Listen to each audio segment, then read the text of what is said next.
Well, hello, Mother dear. I've been expecting this moment for a long time. You didn't tell me she was here. I didn't have a chance. She just arrived this afternoon. What's wrong, Mother? Don't you want to welcome me with open arms? What do you want, Nancy? You never show up unless you want something. That's right. Only when I want something. But you wouldn't care what that is, would you? Not the wonderful family matriarch. Why, she's only got one daughter, hasn't she? You've no right to talk to me like that. All right, both of you, stop it right now. I won't allow this. Don't worry, Terry. Mother's not angry, or she'd be in tears. Why can't you two be civil to one another? Nancy, you and your mother need to settle this once and for all. This fighting isn't doing either one of you any good. You're wasting your breath, Scott. She won't listen to you, or anyone else for that matter. Like you, Mother? You've always got such good advice, don't you? Well, let me just tell you something. Your advice is not going to work in my life. Not now, not ever again. Who could give you any advice? You never even listened to a word I said. Please, Nancy and Mother, we can't have this. Now, why can't we talk? You must be kidding. That's right, Mother. Poison my sister's mind against me, just like you did Rob's. I didn't poison anyone's mind against you. It's your own mind that's poisoned. You're sick. That's the only poison in this room. That sounds just like something you said to Daddy just before he died. You haven't changed a bit, Nancy. You're as cruel and selfish as ever. You always had to have your way, and if someone else got hurt, too bad. What's wrong, Mother? Touch a nerve? But I am not your scapegoat any longer, Nancy. I did not poison Rob's mind against you. It's more likely he finally saw through that phony self-righteousness of yours to the real Nancy underneath. The one who couldn't face the prospect of having a child that might not be normal, so just decided not to have a child at all. That's not true. You're a liar. All right, that's enough, both of you.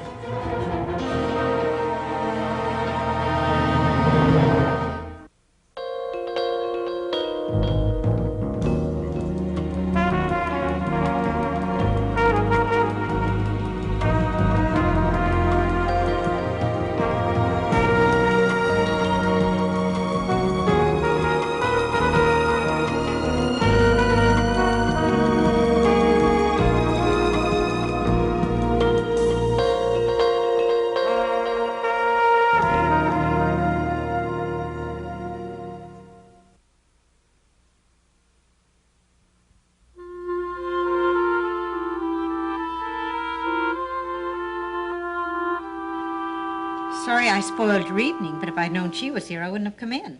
It's all right, Mother. I just wish you two could stop this, put an end to it. And when your sister can't even talk to me without starting a fight? Well, Mother, you don't exactly help things. Why can't you ignore her sarcasm? Well, it's kind of difficult when she starts in as soon as we see each other and won't let up. I don't understand this. The past is the past. Why can't it be forgotten? Tell your sister that. She won't let it be forgotten as long as she lives. Mother, if you could just reach out to her, make the first move. How can I, Terry? Didn't you hear her? She still blames me for what happened with Rob and the baby. She's sure I poisoned Rob's mind against her. That's not true. Even I could see that. Well, doesn't matter. The only thing I can do is just to stay away from here until she decides to leave. Mother, please don't be like this. This is my home, and you're welcome here any time you like. I can keep Nancy out of your way. And have me come sneaking around when Nancy is out or asleep?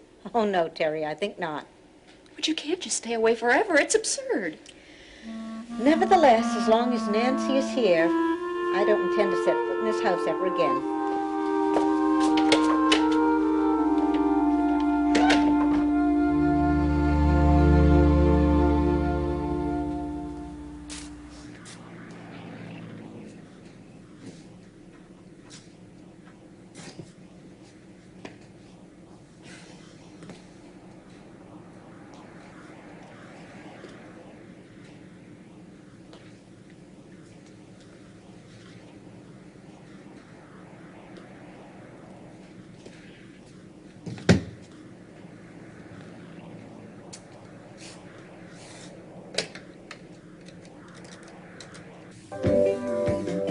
Done what I must do, my work here.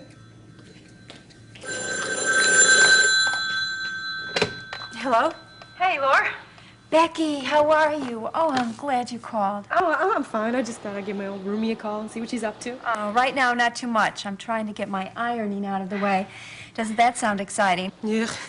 Russ has me send ours out. Says he doesn't like me doing that kind of thing, you know? No time for domestic affairs. Oh, I wish I could send mine out, but I don't think I could get my mom and dad to pay for it. Yeah, it is expensive, but you can afford it. So, what's been going on with you two? You name it. I mean, we barely have enough hours to get everything in. Really, in the social world, it's fun. It's fun. How's Russ doing in football these days? Fine, but we'll be glad when the season's over, you know. And how goes the decorating on the apartment? Well, you know Russ. Spare no expense, right? I got some curtains and a couple of throw rugs. I guess I have just about everything I need to make it homey. Oh, Laura, I picked up these 2 director's chairs at a thrift store. You'd love them. They look great in here. And pretty soon I'll get some paint and start on the walls. Sounds great. How are you doing, Becky? Me? Couldn't be better. I'm living like a queen, you know? I'm in the manner I've always wanted to become accustomed to. You sound like Scarlett O'Hara. Well, fiddly-dee, Miss Laura, how you do talk. Oh, listen, I hear Russ. He's bringing Chinese for dinner. Laura, you want to have lunch sometime at the Huddle one of these days? Sure, Beck. Listen, you take care and give Russ my best. Okay. Bye. Bye-bye.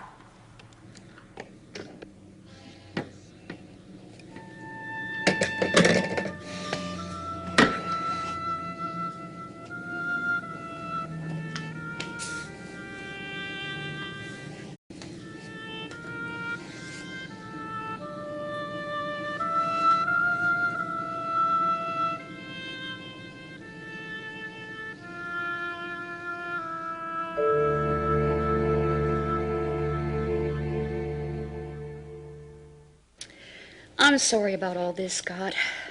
I should have known that Mother and Nancy would react to each other like that. I don't believe those two. They're like 2 cats trying to claw each other's eyes out. Well, Nancy still blames Mother for all her trouble. She can't see the other side of the argument. Well, I'll tell you one thing. I will not put up with that kind of fighting and arguing around here. Those two have got to learn to get along if they expect to be in our home. Well, you won't have to worry about Mother. She won't set foot in here again as long as Nancy is here. Those are the words she left with. I don't believe she really means that. She'll be back. I don't think so, Scott. Not as long as Nancy's here. I don't think she will. Well, I think you and Nancy ought to talk this thing out. Maybe you can make her realize how pointless and stupid this whole thing is. Nancy! Nancy! Come on down here a moment, will you, please?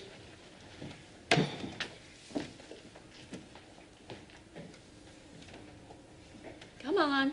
I won't bite. Sit down. Let's talk for a minute. If you're expecting me to apologize for what went on with Mother and me, you can forget it. Look, Nancy, I know you're having a problem dealing with Mother. I won't pretend that there isn't one. But if you're going to stay here, we've got to do something. I don't know what I can do. I don't have any money, no friends. If I can't stay here, where can I go? Do you think I'm going to let my little sister wander around somewhere? I love you, but you've got to do something about Mother. Tell her to stay away from me. That'll solve the problem. Will it? You hadn't seen each other in years. Didn't seem to help, did it? Look, I didn't come here to cause problems. Maybe I ought to find somewhere else to stay. I don't want to come between you and Nora. You'll stay here. I won't have it any other way. We will solve this problem together, somehow.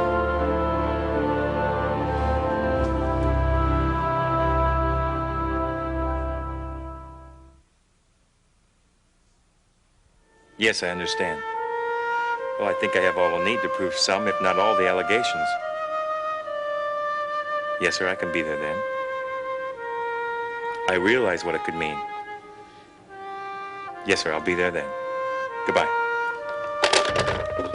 Jeff, are you sure that it's the wise thing to do? You're dealing with very powerful men. It could be dangerous. I didn't know you heard any of that. There's nothing to worry about. Nothing to worry about. These men are killers. What if they find out that you're going to testify? What then? They're not going to find anything out until I've already testified. By then, it's too late. Are you sure that you want to go through with it? I don't have any choice, Liz. Because of me, an innocent man was killed. An innocent mechanic. I got enough evidence on those guys to put them away for a long time. And that's one place they're not going to be able to hurt anybody. But, Jeff, you didn't kill him. Let the past die. I'm worried. Don't worry. It's all done in private. First, they set up a private deposition. Then, after the evidence is set, then and only then does my name become known. It's foolproof. When are you going to speak with them? Today at 4 o'clock.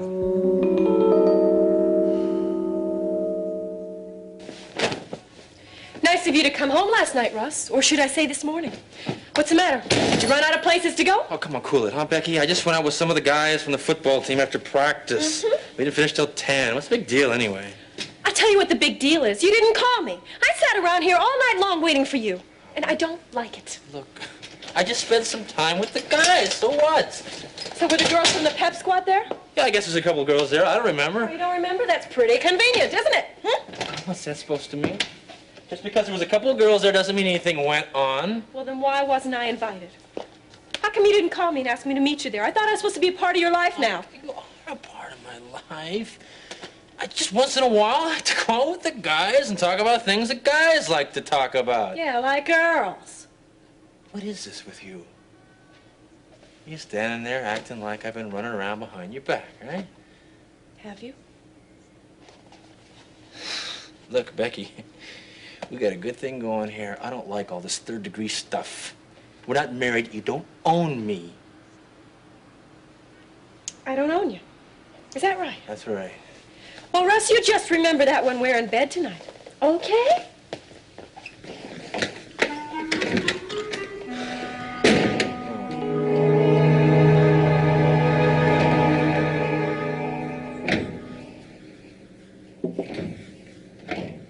Good morning, Peter. What's the matter? Aunt Nancy's been in that bathroom for almost an hour. I gotta get ready for school. I'm probably gonna be late. Now, look, Peter. Aunt Nancy has only been here one night. Now, let her settle into our routine of doing things. I'm sure we can do that. What am I gonna do in the meantime? Go to the gas station? Well, I doubt that it'll be as serious as that. Why don't you use the downstairs bath? Because I always use the one upstairs. It's where all my stuff is. I don't see why I have to move out. Now, look, Peter. Aunt Nancy is a guest in our house. The very least we can do is to try to make her feel comfortable while she's here. This is our home, Mom. We have rights here, too, you know. Now, I don't feel like moving my stuff downstairs. It's my bathroom. Let her use the one downstairs. Peter Davidson, whatever has happened to your manners, as long as your Aunt Nancy is here, you'll treat her like a guest. Now, I don't want to hear another word about it. Do you understand me? It's not fair, Mom. She comes here, moves in, takes over, starts a fight with Grandma. Now I can't even get in my own bathroom just because she's your sister. That will be enough. Now, you will do as I say, and I don't want any further discussion. Thanks, Mom. Thanks a lot.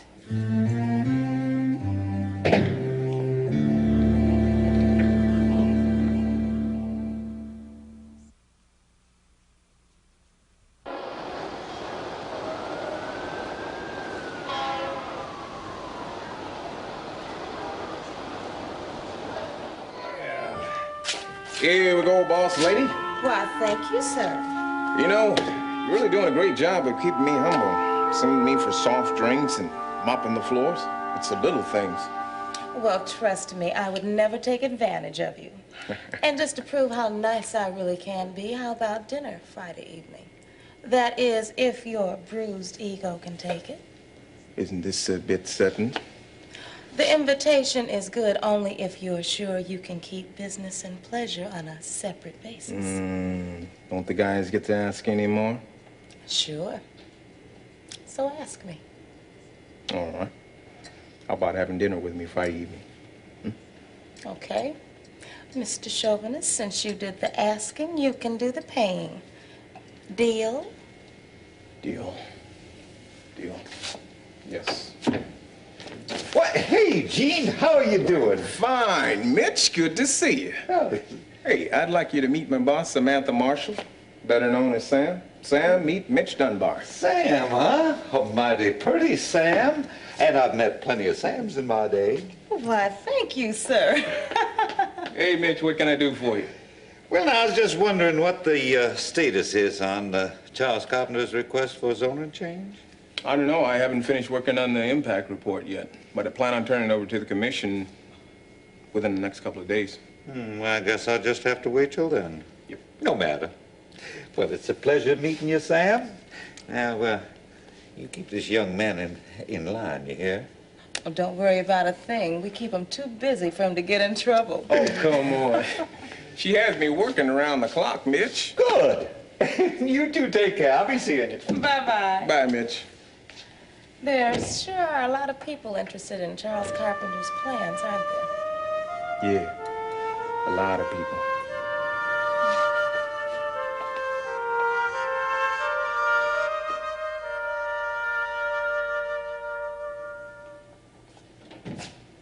Good morning. Am I too late for breakfast? No, not since it's lunchtime. Breakfast was some time ago. Oh. Thanks. You know, if my memory serves me correctly, you hardly ever emerged before noon. Well, beautiful body such as mine does need rest. Oh, 3 places. We expecting someone? Scott, he should be here any minute. Must be nice having Scott able to come home. I didn't think the station could spare him. He isn't working at the station. He's down at the church mowing the lawn this morning. Oh, is he on vacation? No, Nancy. He lost his job. Lost his job? Why? What happened? Well, I don't know.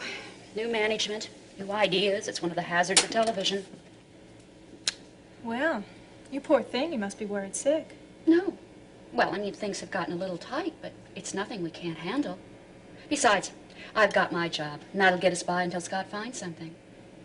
I'd be scared to death. Well, that's where you and I are different. I mean, we both know that the Lord takes care of all our needs, whatever they are. I think I'll pass on lunch. I think I better get dressed.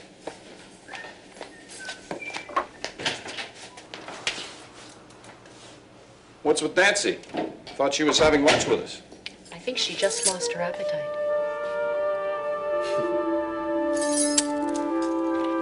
Webster, I don't want to have to come back in here again with any more of this nonsense. Now, I'm warning you.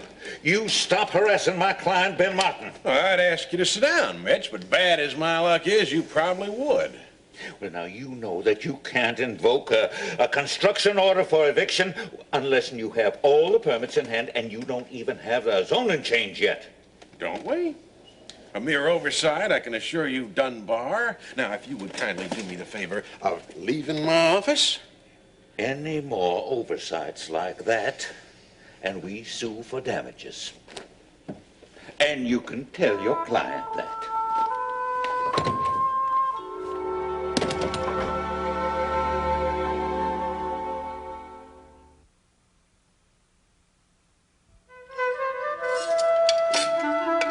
Hi.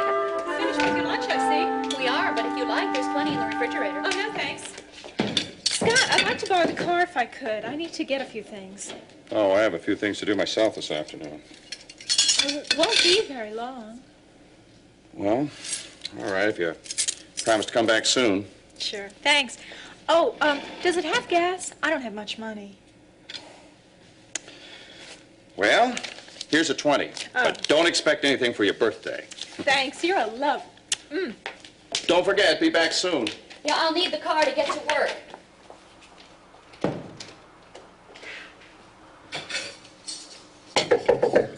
Liz, come on in. I hope I'm not disturbing you. Listen, I'll leave you two girls alone. No, Scott, really, I'd like to speak with you both. I need some advice if you don't mind. Well, sure, anything we can do. It's about Jeff. He's all right, isn't he? Yes, but I'm not sure how long he's going to stay that way. What's the matter? Has he done something wrong? No, in fact, he insists on doing something right, and I'm afraid that he might get hurt. Maybe even killed. Killed? Jeff has decided to testify in the grand jury investigation against Trench and Cardello. Does he realize what could happen? Yes, but he feels that he has to do it, that it's his duty. Well, what brought this on? Well, he read about the investigation in the newspaper, and as a new Christian, he feels that God expects him to stand up for what's right, and he feels responsible. Responsible for what? Well, because of him, an innocent man was killed by those murderers. Jeff wants to make restitution. Scott, what do you think that he should do? I'm afraid that he may get hurt, but if God expects him to testify, I don't know what to think. Well, some issues just aren't all black and white. There's some gray mixed in. Has Jeff given this much thought or prayer? Well, I think so, but I'm not sure. Scott, could you speak with him? Maybe Mitch could help, too. Of course, I'll talk to him, but it's really Jeff's decision. And I can't say that I really disagree with him.